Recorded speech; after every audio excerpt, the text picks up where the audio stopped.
everyone, welcome back to my channel. Thank you so much for joining me. Firstly, I just want to say a really big thank you to anyone who commented on my last video saying hi. It honestly cheered me up so much seeing from so many of you, so thank you so much. It's just amazing to me that I have so many cool, kind people here with me. So today I'm coming at you with a non-fiction haul, which I am very excited about. This haul was inspired by two things mainly. Firstly, recently I have been craving some philosophy. So for those of you who don't know, I do have a philosophy degree. I graduated a couple of years ago. As you can imagine, during my degree I read a ton of philosophy, from moral philosophy to epistemology to the philosophy of religion and the philosophy of language and mind. I also read works from most of the ancient philosophy greats like Plato and Aristotle and so on. I recently decided that I wanted to add some fresh philosophy to my shelves, and so I plan on doing two things. I'm going to go back to basics and refamiliarize myself with some of the really famous basic texts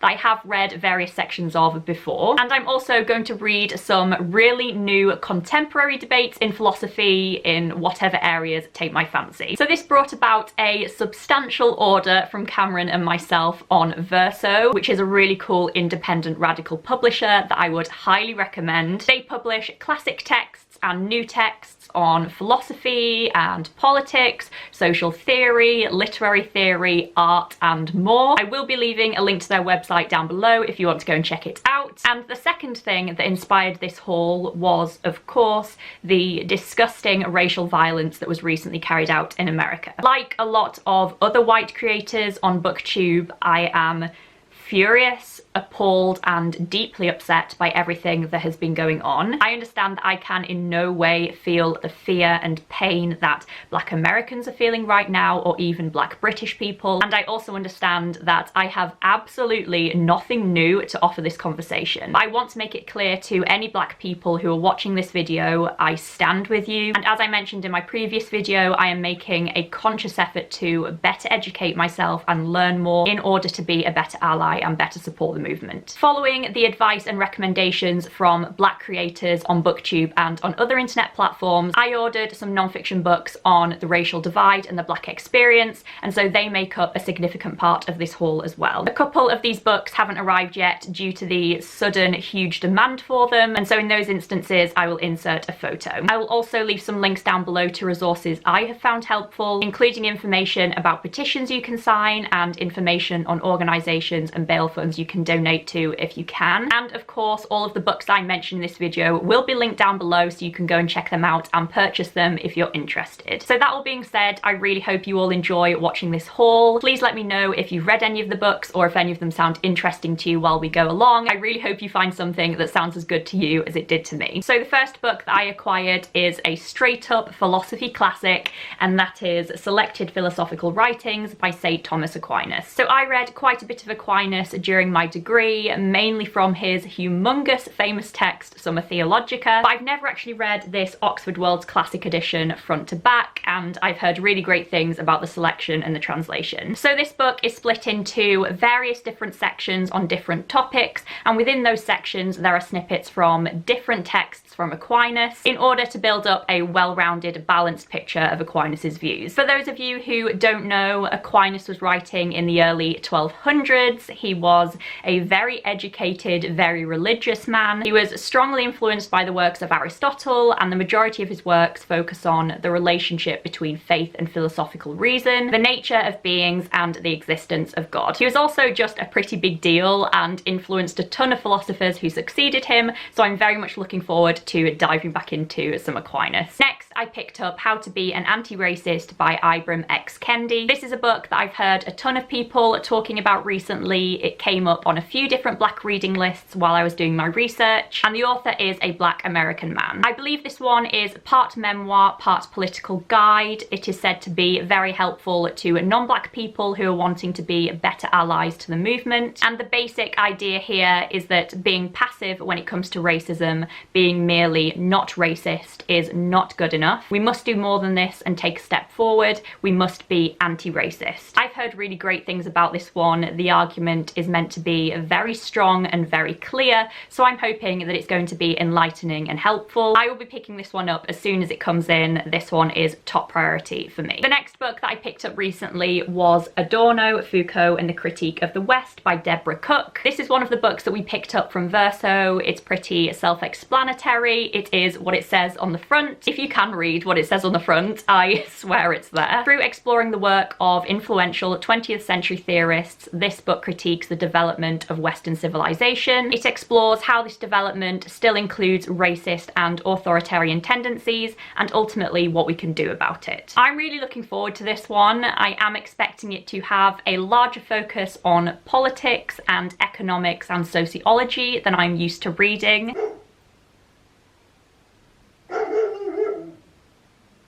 Unlike Cameron, I haven't studied Foucault in the past, so I'm interested to see what I make of it. The development of the West and reflecting upon this and how we've got to where we are and what we can ultimately do to improve on what we have is really, really important. So I'm definitely hoping that this one is going to teach me some things. Next, we picked up The Force of Nonviolence by Judith Butler. This is another Verso book, and this one comes under philosophy and politics. I'm sure a lot of us have already heard of Judith Butler. She is one of the most influential contemporary philosophers and gender theorists of the day. I haven't actually read any Judith Butler before. I have read snippets of her gender trouble when Cameron was studying it at university, but I am yet to read a whole work by her. The central argument here, I believe, surrounds non-violence and its connection to the broader political struggle for social equality. I do believe that this is fundamentally a philosophical text exploring non-violence as an ethical issue, perhaps relying on some philosophical understanding of concepts such as individualism. So I'm not entirely sure how accessible this one is going to be. Now I say that, I'm not actually sure how accessible many of these are going to be if you haven't studied philosophy before, so sorry about that. But I think now more than ever this one is going to be really interesting and really important. Next is Between the World and Me by Ta-Nahesi Coates. This is a book that I have been meaning to read for a very long time. I have heard nothing but amazing things about it, and in light of recent events I knew that I finally had to pick this book up. This book is structured through the author writing letters to his son, and I believe it details American history and its relationship with race right up until the current crises. I'm sure that this one is going to be very powerful and very special, as well as being an account of American history. I believe this is also interwoven with more personal accounts and experiences. I am really looking forward to reading this one. Next is General Intellects, 21 Thinkers for the 21st Century by Mackenzie Walk, and this is the philosophy book that I am most excited about. This is essentially 21 essays on 21 different topics by 21 contemporary philosophers. So this is ideal for me, as well as wanting to read contemporary philosophy on more specific topics. I really like moral philosophy in particular, things such as normative ethical theories and applied ethics. I also just really want to get to grips with some of the key contemporary philosophers writing today. I'd really like to read a range of views on a range of different debates. We did study contemporary philosophy during my degree, but the majority of the contemporary philosophers were writing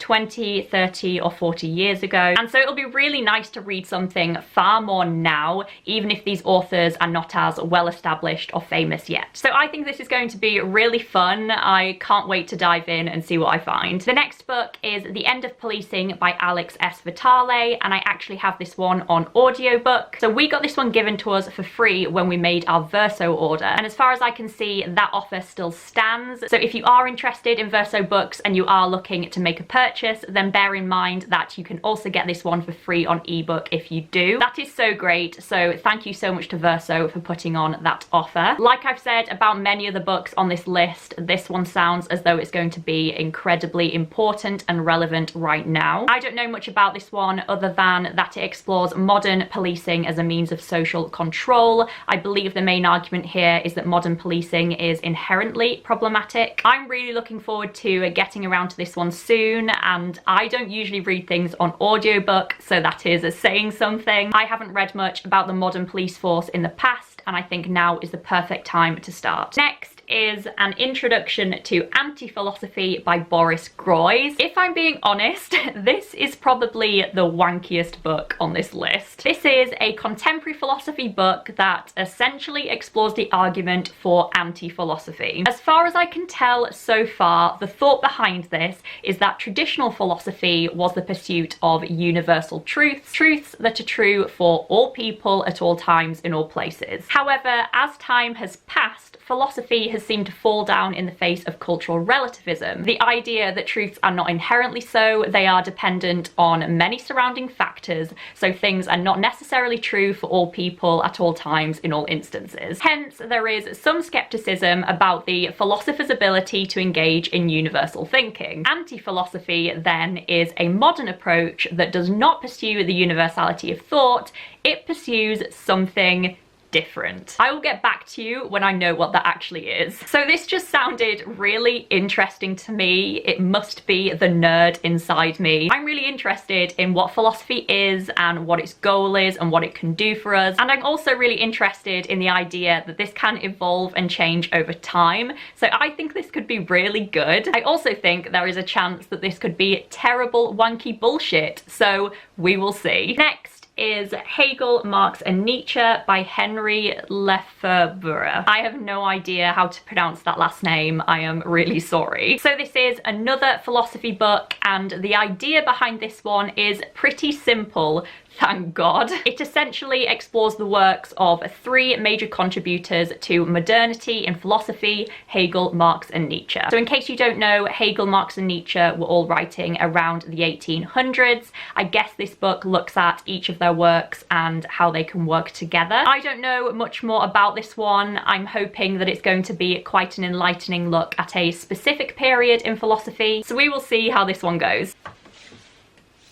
Next, we picked up Radical Happiness, Moments of Collective Joy by Lynn Siegel. This one explores the pursuit of happiness in the modern day, which is an age of increasing individualism. The main argument here is for the power of collective joy, true happiness that can only be found in others. I believe this includes emotional joy as well as a wider political joy. So this sounds as though it has a really great central message of everyone coming together, which I think is definitely something we could all do with hearing more about. I'm definitely excited to see what this one has to offer. I think it could be quite inspiring. The next book is The Antisocial Family by Michelle Barrett and Mary McIntosh. This is another verso book which falls under the categories of sociology and politics. Now I say that some of the other books that I've mentioned were verso books, but I didn't say so. All of the information will be made clear down below. So this one is pretty short, which is always nice. It essentially explores the idea of the nuclear family and how modern capitalist society still revolves around this ideal. I think this one sounds great. It is very specific. I believe it is considered to be a modern classic text in this field. Apparently it dissects the nature of the household and sexual relations. I think that it takes both a social and personal stance, and ultimately I believe that it argues for a more egalitarian moral and political approach to families. I think this one is going to be fascinating and hopefully quite eye-opening in terms of how deep some of these issues really run and a lot of the things that we take for granted. The penultimate book in this haul is White Fragility by Robin DiAngelo. This is a book that a lot of people are reading and recommending at the moment. It is by a white female author. It discusses why white people may find it difficult to discuss race and how they may be unintentionally racist and how this all works to uphold this system of white supremacy. I believe the book also offers white people ways to improve, to listen better and learn better, and to take on feedback better, and thus it offers a practical approach for us all to actively challenge the racism inside of us. So obviously in many ways this is probably going to be a more relatable read for me than some of the other books I've bought by black authors. It's probably going to hit home quite hard, which is what I want. I think this will provide a great supplement to my reading of black authors, and hopefully I can learn as much as possible. And the final book I'm going to be talking about today is The Ethics of Ambiguity by Simone de Beauvoir. Simone de Beauvoir was a famous philosopher, political activist, feminist and social theorist. Her most famous work is probably The Second Sex, and I am yet to read a whole work by her. So this book sounds pretty confusing. From what I can gather, it is essentially an existential text. It explores existence and what it is to be human, and she argues that the freedoms that this provides us with entails certain ethical responsibilities. So while that isn't actually a very complicated idea, I do think this one is going to be quite challenging both linguistically and conceptually. Simone de Beauvoir is not known for her ease of understanding at all, so I think that I'm going to need to be in the right headspace to tackle this. But I mean, it does sound great. What it is to be human and what ethical responsibilities that gives us is so up my street. So there we go. Those are the non-fiction books that I have read recently. I really hope you enjoyed hearing about them. Please let me know if you've read any of them or if any of them sound interesting to you. And of course, please let me know any non-fiction book recommendations you could give to me to add to my list, especially if they are by Black authors or if you think they can help me in learning about the current situation. As I mentioned earlier, I will be linking some resources down below for you to go and check out, and I will also be linking Verso's website because they are fab. So again, thank you so much for watching this video, everyone. I appreciate it so much as always. I hope you're all doing really well. I hope you're all keeping safe, and I will hopefully see you in my next video. Bye everyone.